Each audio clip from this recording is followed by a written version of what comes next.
Welcome to The Edge Academy, an underground research channel that will break and expose the truth behind all the mainstream media outlets, from UFO cover-ups that have existed over the past 70 years and exposing the true nature of their agenda, from the Antarctic mysteries, the North Pole, Garden of Eden to the edge of the Earth.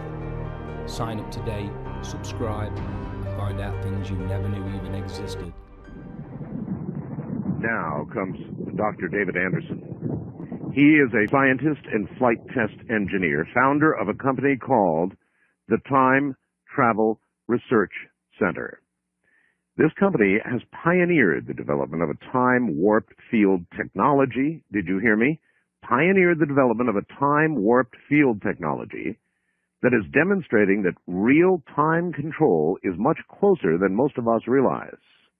His company and research association are dedicated exclusively to advancing the science, technology, and research that will deliver practical time control for us all. Here is Dr. David Anderson. You know, actually, when all boils down to being said and done with our research, we can talk about it. We can talk about the applications, the technology. Excuse me.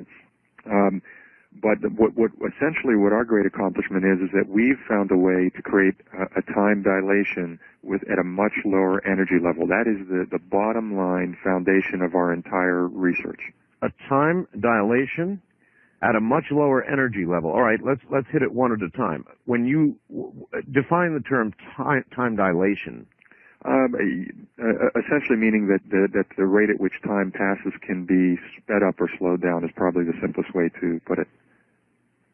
Time can be sped up or slowed down. Correct. Effectively resulting in time travel? Eventually, yes. I mean, right now, what we're doing is we can create a small, self-contained, what we call time warp field, and within that field, we can accelerate the rate at which time passes or slow down the rate at which time passes relative to the time rate outside of the field. How do you know you're doing that? We've recently, about 2 years ago, well, beginning about 3 years ago, we brought our first, what we call our time warp field generators online. Initially, in our first years, in 1997, we did work with both mechanical and electrical clocks, and we demonstrated the time dilation effect.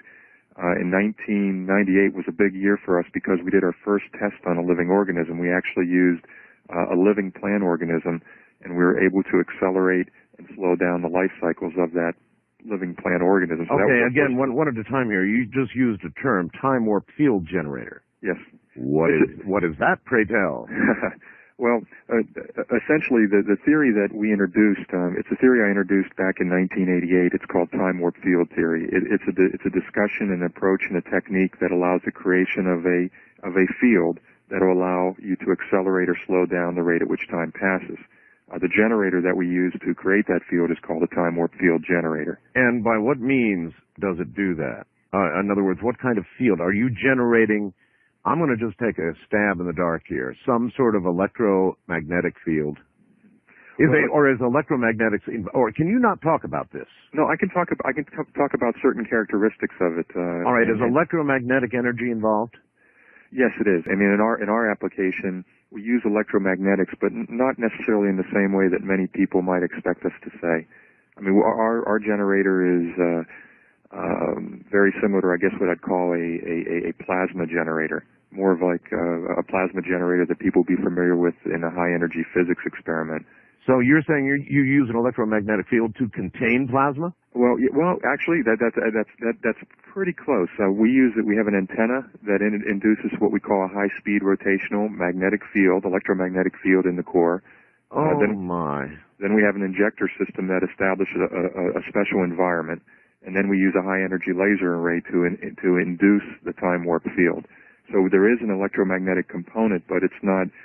When we talk about time control technology, we quickly move to the Montauk project, the Philadelphia project. You betcha. I was going to just stop you right there, and I was going to say, do you realize what you just described is so close to what I've interviewed people supposedly involved in the Philadelphia experiment. They gave technical details, and they had large electromagnetic fields along with rotating RF fields.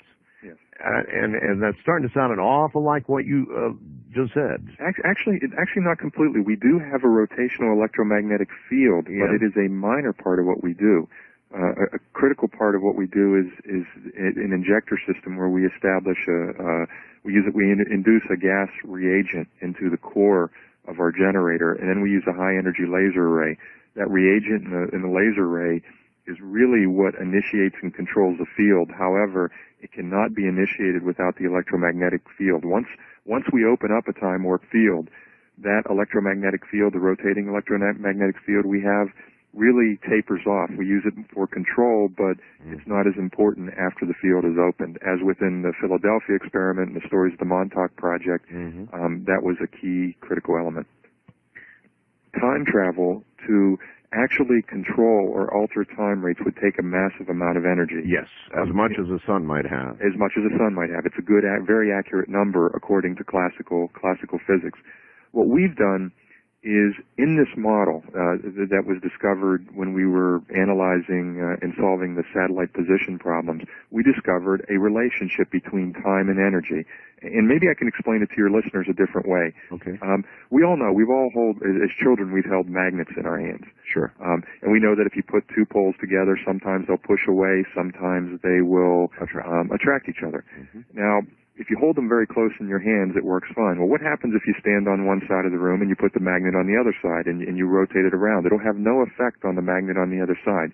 What happens if you take one magnet and put it in Los Angeles and one in New York? Obviously, it's not going to have any effect. Now, if you could build magnets that were, extremely powerful, is it possible? Yes, it's possible within the laws of physics, but it's very impractical. Then you take the same time. So that's magnetism. Well, what about electricity or electric fields? When the first radio came, it was a simple spark that would transmit energy only a few feet. Could you do the same thing and use just an electric field to send a signal from Los Angeles to New York? The answer is yes, but it would take a massive amount of energy. But what we know today... You mean an electric field? You mean, for example, the old spark generators? Exactly. They were gigantic electric fields, very wasteful, very broad, very powerful. They would do the job, but not really very well. Not really very well. But but when it was discovered that there was a coupling between an electric field and a magnetic field, what we call electromagnetic waves, once we discovered that, now I can take in my hand a small battery, a single 9-volt battery, put it in my hand and power a transmitter that can send electromagnetic waves millions of miles into space. You're exactly right. That coupling, before, when there was just magnetism and electric fields, it was infeasible. Within the laws of physics, it would be possible, but it was not practical. That's all we've done, is discovered a coupling, just like between electricity and magnetism, between time and different forms of energy that allow this to happen at a much lower power level. Well, the specific thing that we've done is we've created what we call a general relative. When you talk about dilating time, people always talk about special relativity and general relativity, meaning that you can dilate time two ways that are accepted today, with very fast speeds or very heavy gravity. Our field is more along the lines of a general relativistic effect. Essentially, though, you ask about the generator. We have an antenna configuration. We introduce this rotational electromagnetic field. It's very large. It's probably about 7 meters high. The antenna configuration itself, so about 20 feet. The time warp field generator itself, we have injectors that inject a gas reagent that help us create a very large amount of energy. When we initiate a field, we require a lot of energy. And you're talking just about an electromagnetic field, right? Yes, this is rotating electromagnetic field. We set that environment up. We inject the gas reagent, and then we have a laser array of 12 high-power lasers around the core of the field. Yes. And we use those lasers to excite the reagent to create the amount of energy to open up the field. Once the field is opened up, the power on the lasers is pulled back a little bit. The rotational electromagnetic field becomes a less important component. Initially, though, the electromagnetic field is important to make sure we have a stable field. And then all of this is, you actually have an antenna. You load this into some sort of radiator, some sort of antenna? Yeah, actually, the antenna itself, we have 16 elements around the generator that help create the rotational field in a way that'll contain, I'll just say contain the energy better as we open up the field. What have you actually created? I understand you're using the rotating magnetics, you're using the lasers, and then you have created something, and you can back off the energy levels, and yes. The creation continues. What did you just create, Doctor? What we created was, let's just say, it's an area within space where within that area, and it's a spherical field, within that spherical field is an area where time rates will pass slower or faster depending on how we set up the field. Good Lord. What sustains this field after you've backed off your power levels? In other words, you're into some sort of a creation here that I'm almost grasping, but I'm not quite there. What sustains this when you back off on the power levels? Well, it's the sustaining part of it is not as confusing to us. Essentially, when we open up the field and it becomes stable, when we back off the power, the laser array we use, we modulate the lasers that are using to maintain, that we use to maintain the field. And we have an array, as I mentioned, of 12 of them around the field today. Right. They're used to control and keep the field stable. We have a gas reagent. Sometimes during a test we have to actually re-inject a gas reagent into the field to keep it stable, but it's mostly primarily used to open it up. Yeah, but you've started something that you can then back away from and is self-sustaining to some degree, right? Yes, it is. It's very self-sustaining. When we create a time warp field, we can, I'll say it simply, we can adjust the time rate inside the field. We can speed it up maybe to about a factor of 3 to 4 times the time rate outside of the field. So we can actually make time pass 3 times faster inside the field, or we can slow it down. When we slow down too far, the field becomes unstable. When you slow down too far, the field becomes unstable. Yeah. Does that suggest that ultimately time travel going forward is going to be easier to achieve than going back?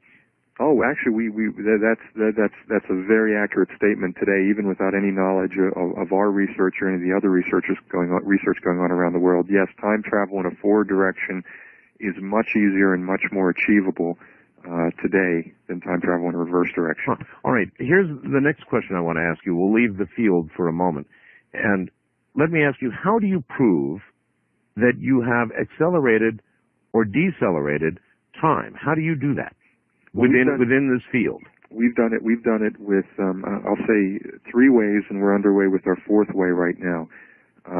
The first thing that we did in 1997 and 98 was to do a lot of work when we brought our first time warp field generator online. It was small, but it was enough to do the first experiments. We were able to demonstrate it with clocks, or let's just say reference clocks.